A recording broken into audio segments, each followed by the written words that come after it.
What's the creepiest thing you've ever experienced? I lived in an area haunted by strange encounters. One night when I was 10, we went through our daily routine of locking the doors, closing the curtains and even making sure the windows were locked. In the middle of the night, I was sleeping on the floor.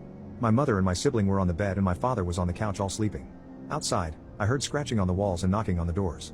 Where I lived as a child, nobody went outside after dark.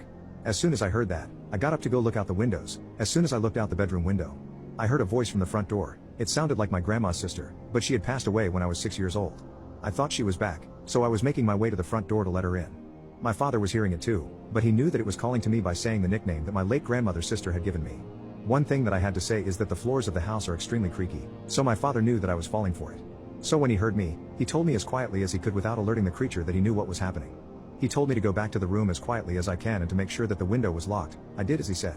During that moment of fear and adrenaline that was pumping through my body because I was a child who didn't know what was going on, my father got up to call the medicine man to tell him what was happening and what needed to be done. But as soon as he was doing that, the thing outside started to run around the house, banging and scratching the walls and even hitting the back door violently, just to be let in. After the medicine man told him to sing one of our prayer songs, but to be specific, he was told to sing the bear song, which is the most powerful song on our culture as everyone knows not to F with the bears. My father and I were up all night sitting on the living room floor, while he was singing and he was having me do the rattle. When the sun started rising over the mesas, that was when the creature outside stopped and started to leave as we could still hear it mimicking my grandmother's voice saying my nickname from childhood that I had refused to let anyone use. Surprisingly, my mother and siblings didn't wake up from the ruckus that was happening as if it didn't happen. My father went outside to see what damage was done, but he saw footprints that didn't look right.